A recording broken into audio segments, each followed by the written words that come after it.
Europe 1. Pascal Praud et vous. De 11h à 13h sur Europe 1, Pascal. Il est 11h16. J'ai un siège qui est pas terrible, madame, messieurs. Parce que je ne sais pas ce qui s'est passé, mais là, il est pas terrible. Je vous le dis. La déconnexion d'Emmanuel Macron, l'épisode de trop, à la presse quotidienne régionale, le chef de l'État a déclaré, certains préfèrent pendant ce temps-là, brainwasher sur l'invasion du pays et les derniers faits divers, parlons français, brainwasher, c'est-à-dire opérer un lavage de cerveau. La mort de Benoît, 17 ans, tué pour une casquette à Dax le week-end dernier, est-elle un fait divers? La mort d'Elias, 14 ans, tué à Paris en janvier dernier, alors qu'il sortait de son entraînement de football, tué pour un portable par une machette, est-elle un fait divers? La mort de Philippine, 19 ans, tué par un Marocain qui était sous le coup d'une obligation de quitter le territoire français, est-elle un fait divers? Les morts de Thomas à Crépol, Louise, Lorraine, Lola, tuées à l'âge de 12 ans par une Algérienne sous OQTF, sont-elles des faits divers? En septembre 2024, Emmanuel Macron avait déclaré « Il faut chaque jour mieux protéger les Français, mais le faire et moins le dire ».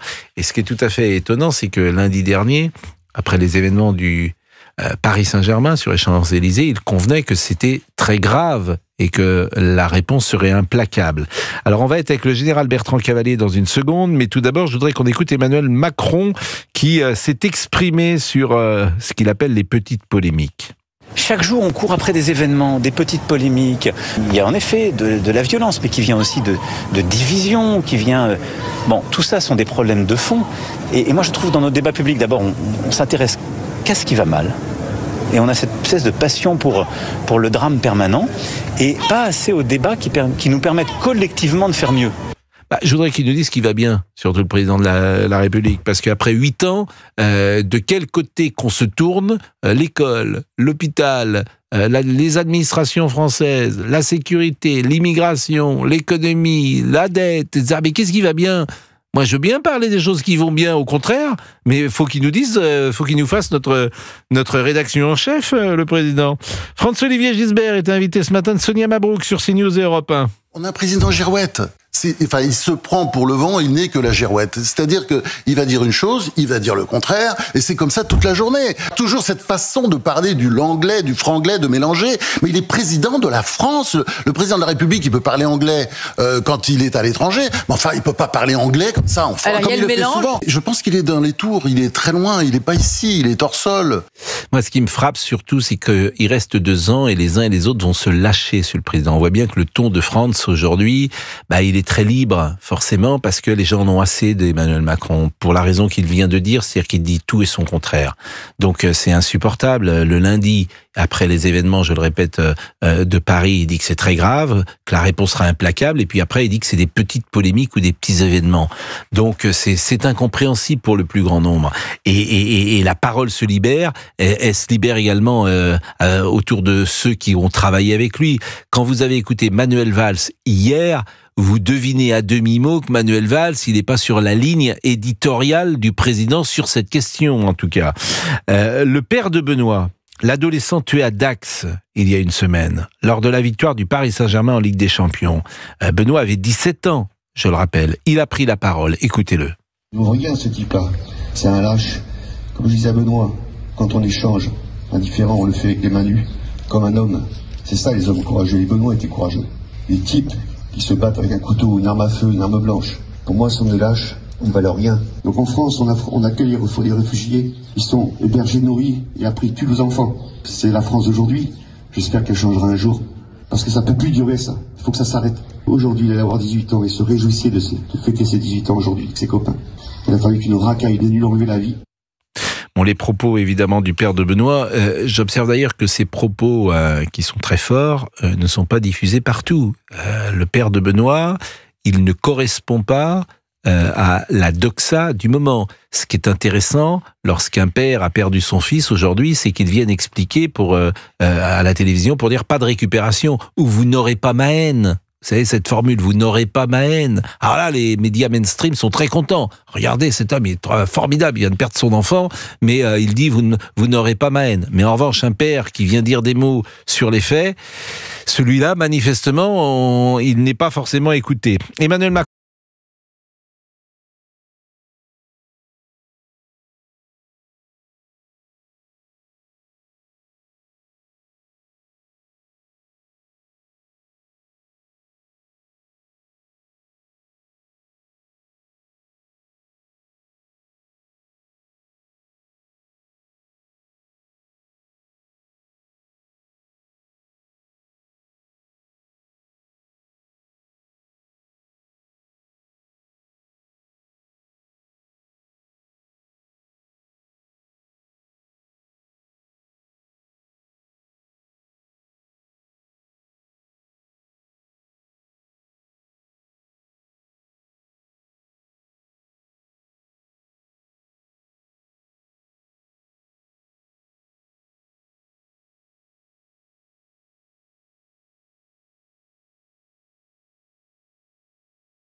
11h, 13h.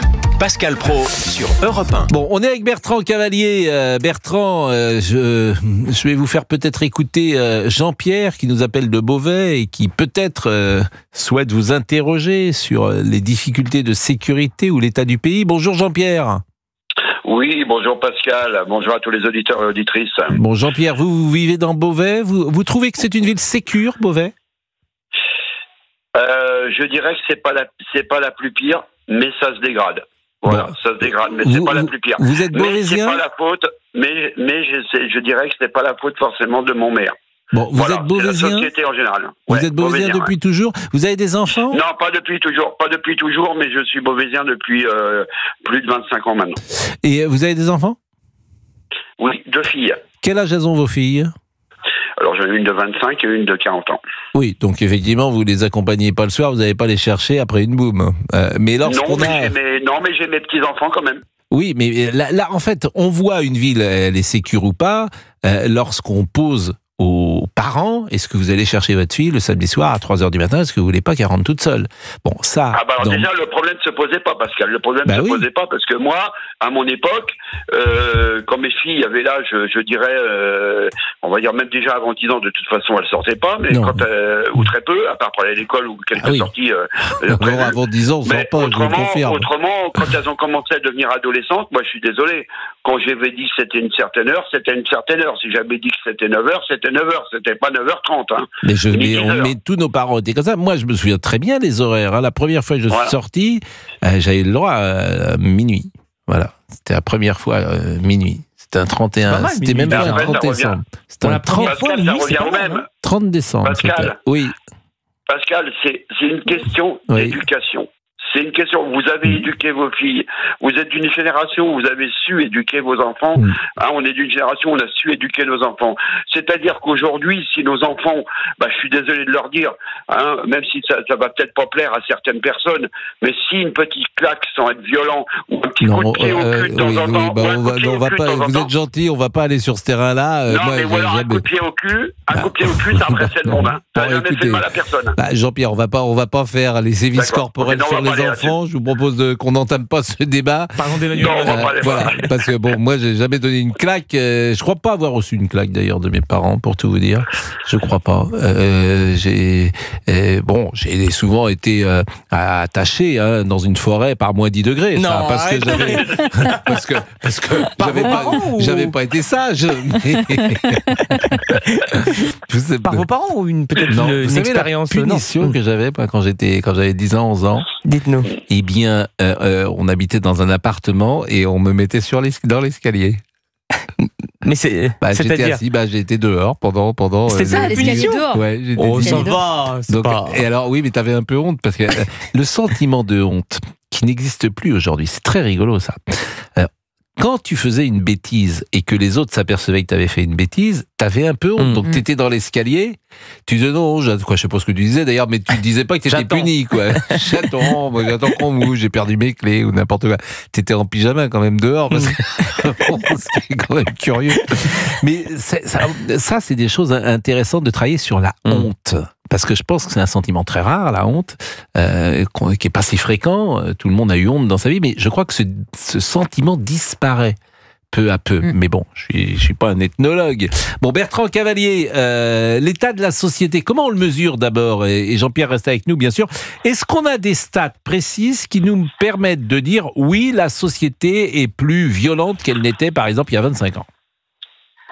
Oui, on a les statistiques du ministère de l'Intérieur qui, chaque année, sont données au public par le ministre de l'Intérieur et qui traduisent une augmentation constante de la délinquance sous toutes ses formes depuis 20-30 ans. Alors, il y a un cumul. Alors, on dit parfois, quand on dit oui, il y a 15% d'augmentation, mais il faut vraiment prendre la tendance sur 20-30 ans. Et là, on a quand même des chiffres objectifs sur l'aggravation de la situation. Si on prend, par exemple, les attaques à l'arme blanche, on sait qu'en 2024, il y a eu plus de 10 000 attaques à l'arme blanche. 10 000 on a quand même une vision. 10 000. 10 000 attaques à l'arme blanche en France ? Oui. Donc ça en fait combien ? Ça en fait 30 par jour ?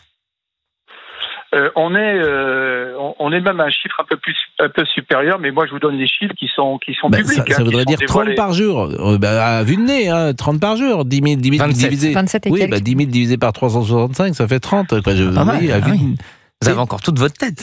Oui, je ne sais pas ce que vous avez, vous. Mais... Non, mais c'est beaucoup, 10 000.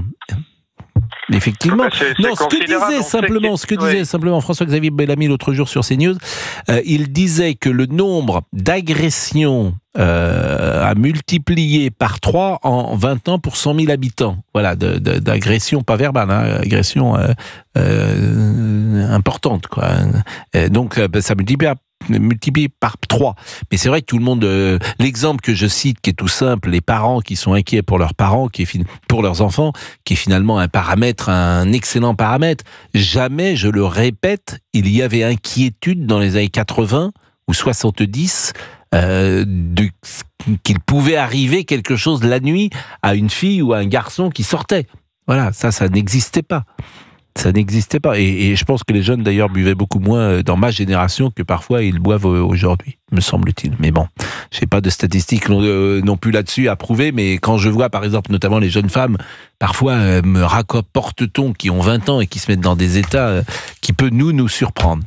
Bon, qu'est-ce qu'il faut faire, Bertrand ? Est-ce que, par exemple, la peine pénale forte est dissuasive ? Oui, la peine pénale forte est évidemment dissuasive, mais encore, est-ce qu'il est possible aujourd'hui d'administrer des peines fortes, pénales, immédiates, même des courtes peines, parce que le système est totalement bloqué. C'est ce que disait Madame Brugère, donc en disant qu'il faut tout remettre à plat. Vous avez des capacités d'administration pénitentiaire, les capacités sont totalement saturées. Mais ça veut dire quoi remettre à plat ? Parce que ça veut dire quoi remettre à plat ? Qu'est-ce qu'on fait ? C'est toujours la question que je pose à des interlocuteurs. Vous êtes un spécialiste de la sécurité. Remettre à plat, c'est une phrase un peu creuse, ce qui est paradoxal pour remettre à plat. Mais il faut des éléments concrets. Écoutez, si on va avoir des éléments concrets, il faut analyser ce qui se passe dans les prisons. Bon, alors c'est vrai que d'aucuns sont élus que lorsqu'on évoque ce sujet, et vous avez déjà 25% d'étrangers. Alors se pose le problème d'une saturation par une population d'origine immigrée, qui est d'ailleurs surreprésentée en matière de délinquance, et qui se retrouve à 50% responsable de délits sur la voie publique, confère d'ailleurs ce que disait M. Macron s'agissant de Paris. Donc voilà une piste objective mais qui va obliger à modifier donc les cadres juridiques, prendre un peu de distance avec notamment les normes européennes et puis s'imposer, faire preuve d'une meilleure volonté sur le plan international. Bon, il y a également la construction d'établissements pénitentiaires, il y a également la simplification des procédures. Bon, il y a quand même... Est-ce que vous pensez qu'il faut privatiser les prisons ? Est-ce que c'est une solution intéressante ?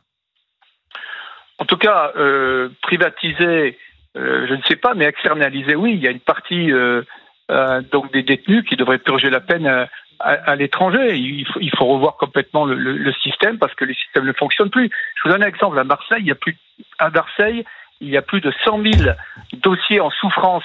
C'est-à-dire que le procès pénal est bloqué. 80% des plaintes déposées par les gens ne sont pas suivies d'une peine effective. Bon, Bertrand, tout ça n'est pas rassurant. Et puis en plus, je vois pas tellement de solutions arriver. Jean-Pierre de Beauvais va rester avec nous. Jean-Pierre, vous travaillez aujourd'hui ? Non, je suis au repos. Et dans la vie, vous faites quoi, Jean-Pierre ? Je suis chauffeur-livreur. Chauffeur-livreur. Bon, et voilà. Aujourd'hui, c'est Pentecôte, donc il n'y avait pas de travail. Voilà, non, j'ai pas travaillé, c'est lundi de Pentecôte, et puis j'ai passé mon week-end, avec Dieu. Voilà, tout simplement parce que c'était la Pentecôte, donc on avait des événements qui étaient liés à la religion. Voilà. Bah écoutez, c'est une bonne idée. Vous avez regardé le tennis un petit peu ? Alors, j'ai pas regardé le tennis parce que nous, pendant que le match se déroulait, nous on terminait un tournoi de handball sur herbe à Beauvais, d'ailleurs avec différentes catégories de tout âge, voilà, et qui s'est très bien passé. Ça rebondit ? Non mais pardon. Alors ça rebondit moins bien forcément, mais c'est des ballons plus ou moins adaptés et ça se joue sur un terrain. Quel est l'intérêt de jouer sur le handball sur herbe ? Ah oui, en plus c'est pas sur un terrain normal. Là, c'est un terrain en fait, c'est un terrain de football. Tout, on a transformé quelques morceaux du terrain. On a mis différents petits buts. Et chaque catégorie joue dans un début comme du hand. C'est du football américain, quoi. Non. Qu'est-ce que c'est de handball, en fait? C'est du handball sur herbe avec un filet au milieu. Et puis on joue au pied. Non, c'est pas ça du tout. Ah non, mais moi, ça vous êtes moqueur, Pascal. Non, mais Pascal, vous êtes taquin. Vous êtes taquin, Pascal. C'est vrai, mais le handball sur herbe, ça m'avait échappé. Trina, vous voulez dire quelque chose? Elle est jolie, votre chemise, Trina. Décidément, elle a du succès, cette chemise. Parce que je dis pour les auditeurs qui ne nous voient pas, c'est une chemise qui est fait de plusieurs chemises. De plusieurs chemises. 3 chemises à la base. C'est pas fait maison, mais... Non, mais c'est vrai, c'est-à-dire que les manches sont d'une certaine couleur, le torse d'une autre couleur, les poignets encore d'une troisième couleur et le dos d'une quatrième couleur. Voilà. Donc, faut mettre des couleurs dans sa vie, c'est pour ça. Là, vous en avez mis beaucoup. On n'en manque pas. Chère Trina. On y va? Allons, allez, on y va. Vous êtes complices tous les deux. J'attendais encore des compliments parce que j'y prends goût. Non, donc, je vous en prie, Tina, allez-y. Et juste avant la pause, je vous rappelle que cette semaine, le vendredi est un vendredi 13. Pour cette occasion rare, votre radio préférée vous offre un iPhone 16 par jour au Top Jeu Europe 1 de la chance. Pour jouer, c'est simple. Écoutez bien Europe 1 toute la journée et dès que vous entendez le Top Jeu Europe 1 de la chance, vous avez 15 minutes.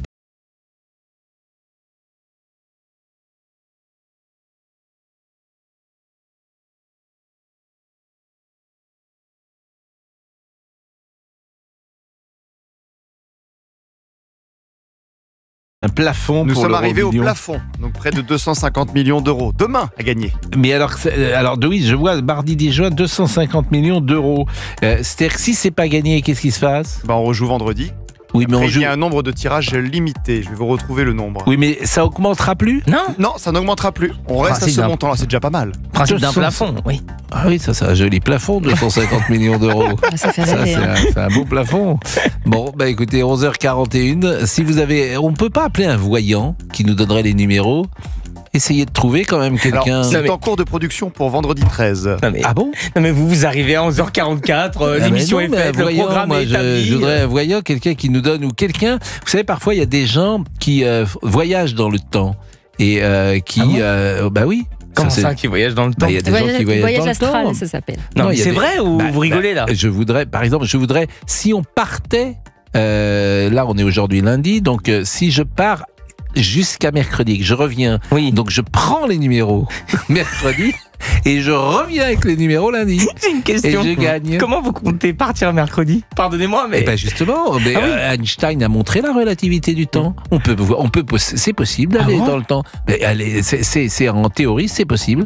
Donc je voudrais voyager dans le temps jusqu'à mercredi 12 juin. Et puis je reviens avec les numéros. Qu'est-ce que vous en pensez? J'espère que vous arriverez à revenir, surtout. On ne reste pas bloqué. Voyageons jusqu'à la pub déjà. Voyageons. Europe 1, Pascal Praud. Voyage. Oui, je parlais du voyage dans le temps, donc Fabrice Lafitte. D'ailleurs, j'en profite et on va rappeler le numéro de téléphone. Si quelqu'un a voyagé dans le temps, si quelqu'un, par exemple, a une expérience de ce type, s'il est allé voir, je ne sais pas, s'il a rencontré... Napoléon 01 80 20 39 21. C'est sûr que on est preneur. On est preneur d'un témoignage. Mais si, effectivement, plus sérieusement, je disais tout à l'heure, Einstein a démontré la théorie de la relativité du temps. S'il y a un scientifique qui est en train de nous écouter, parce que c'est toujours un peu complexe, ça veut dire quoi, la relativité du temps? C'est-à-dire que tout est relatif. Vaste sujet. Exactement. Donc, qu'il n'hésite pas à nous appeler. Au 01 80 20 39 21. Voilà, ces sujets-là nous passionnent, bien évidemment. Et puis si on peut prendre un petit bifton, c'est surtout ça. Voilà, on n'est pas contre. Bon, Jean-Pierre de Beauvais. Alors Jean-Pierre, par exemple, vous avez 56 ans, c'est toujours aussi intéressant de poser des questions concrètes sur la sécurité. Est-ce que, par exemple, vous êtes fait agresser depuis 5 ans, 10 ans ou une seule fois dans votre existence? Alors oui, je me suis fait agresser quelques fois, quand j'étais plus jeune. Oui, mais est-ce que par exemple vous avez été victime d'un cambriolage chez vous? Non. Bon, vous êtes dans une maison ou dans un appartement? Un appartement. Bon, est-ce que votre appartement, par exemple, est équipé d'une alarme? Je garderai le secret. Bon, en même temps, on va pas aller là. On ne sait pas qui vous êtes, si j'ose dire. Oui. Bon, est-ce qu'il y a une alarme? Mais par exemple, est-ce que quand vous partez l'été, vous êtes inquiet? Oui et non, parce qu'on n'est pas à l'abri. Mais oui et non. Est-ce que vous faites plus attention, par exemple, à certaines choses? Bien sûr. Bon, et comment vous jugez ces 8 années d'Emmanuel Macron de ce point de vue-là? On pourrait en parler dans plein de domaines, mais sur le point de vue de la sécurité. C'est très simple, hein. C'est nul, archi nul et encore nul. C'est-à-dire que Monsieur Macron n'a jamais été à la hauteur de quoi que ce soit de toute façon. Moi, je l'appelle Kéké Kaki, ce qui veut sa propre guerre, mais il n'a jamais été à la hauteur de quoi que ce soit. Il n'a jamais été à la hauteur. Moi, je n'ai pas peur de le dire à l'antenne. C'est le plus nul de tous les présidents qu'on a eu de la Ve République. Et de loin. De loin. Oui, mais alors il est possible que dès le départ, vous étiez en défiance. Par exemple, en 2017, vous aviez voté pour lui ou vous aviez déjà voté pour un autre candidat? Oui, j'avais voté pour un autre candidat, mais je n'avais pas voté pour lui. Oui, donc déjà, il y avait de la défiance. Moi, ce que je trouve intéressant... Alors, c'était pas forcément de la défiance, mais moi, j'aurais préféré, s'il nous avait prouvé que c'était un bon président, moi, j'aurais adhéré. Mais on savait très bien que c'était une coquille vide. On le savait pas, non, je suis pas d'accord avec vous. Moi, je trouve qu'il a... Si vous étiez... si, Pascal. Si vous aviez... Il a créé un espoir auprès de gens comme moi. En tout cas, il y avait un espoir. Je trouve qu'il y avait quelqu'un...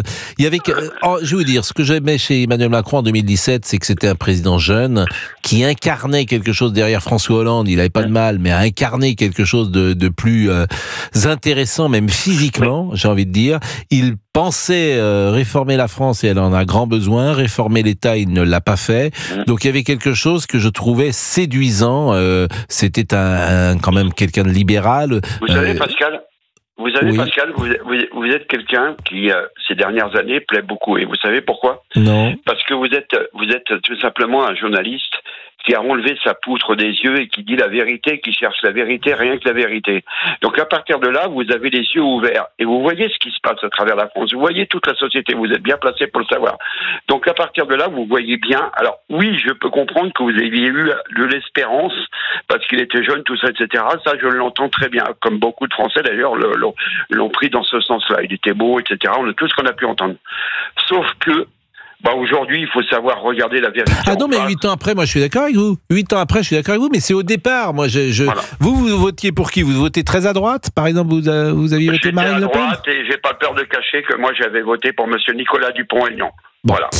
Bon, merci en tout cas, Jean-Pierre. Qu'est-ce que vous avez prévu de faire aujourd'hui comme ces journées de repos? Alors, comme j'ai eu un week-end très très chargé, je pense que cet après-midi, je vais me contenter de me reposer un petit peu et de faire un petit peu de ménage chez soi quand même, parce qu'il faut pas oublier, hein, parce que c'est vous qui faites le ménage chez vous? Oui, bien sûr, entièrement. Bon, mais vous êtes vous êtes célibataire? Ou divorcé, donc voilà. Donc dans ces cas-là, on passe l'aspirateur, on lave les sols. Ah oui, vous allez faire tout ça cet après-midi. On fait un peu de rangement, on fait un peu de tout ça, c'est normal. Non, mais vous avez parfaitement raison. Merci beaucoup, Jean-Pierre. Le bilan. Je vous remercie. Je vous remercie. Et puis surtout, j'aimerais souhaiter simplement aux gens que, comme il avait dit Jésus, comme on est dans le week-end de Pentecôte et c'est la descente du Saint-Esprit, je souhaite à toutes les personnes, et comme disait Jésus, je vous donne la paix, distribuez la paix, distribuez l'amour autour de vous. Voilà, ça sera mon conclusion. Distribuez l'amour et la paix autour de vous. Et ça sera déjà beaucoup mieux. C'est un bon message. Bertrand Cavalier, on termine avec vous. Le bilan sécurité d'Emmanuel Macron. Est-ce que, moi je disais que les policiers tiennent, les gendarmes tiennent, et je leur tire mon chapeau parce que quand ils partent le matin, ils savent pas forcément s'ils vont revenir le soir, on en est parfois là, mais qu'on a quand même ce sentiment que heureusement, et j'emploie souvent le mot flic parce que je l'aime bien, heureusement que les flics sont là, Bertrand. Alors ils tiennent encore parce qu'ils ont le sens de leur mission, mais il y a quand même des questionnements profonds parmi les gendarmes et les policiers, parce que la situation est de plus en plus difficile sur le terrain au quotidien. Le moindre contrôle peut basculer, les refus d'obtempérer, un refus d'obtempérer toutes les 30 minutes. Donc, on est vraiment aujourd'hui face à une question majeure. Bon, ils tiendront encore, mais n'oublions pas qu'aujourd'hui, comme le disait le directeur général de l'armée nationale, mais également des policiers de très haut niveau, cette fluidité pose la question maintenant de notre cohésion nationale. Donc on n'est plus du tout sur la situation d'il y a 40 ans, il n'y avait pas de menace sur la cohésion nationale. Aujourd'hui, le problème doit être pris à bras-le-corps et toutes les solutions doivent être envisagées. Eh ben merci Bertrand Cavalier de cette de cette analyse qui effectivement nous inquiète toujours. Nous sommes le lundi 9 juin, vous êtes sur Europe 1, il est 11h57. Vous êtes peut-être en train déjà de revenir dans la ville que vous aviez quittée, que ce soit Paris, mais peut-être aussi des grandes villes de province, parce que vous aviez le week-end de Pentecôte. Et vous ne donnez pas votre phrase générique ? Peut-être que c'est la première fois que vous nous écoutez, etc. Eh bien, je le dirais, il faut changer de temps en temps. Il ne faut pas toujours dire la même chose. D'accord. Vous avez mis votre treillis, vous, aujourd'hui, pour venir travailler. Pas mal, hein ? 11h57. En mode aventurier. Oui. À tout de suite. Et pour participer à l'émission, vous nous appelez au 01 80 20 39 21. À tout de suite sur Europe 1.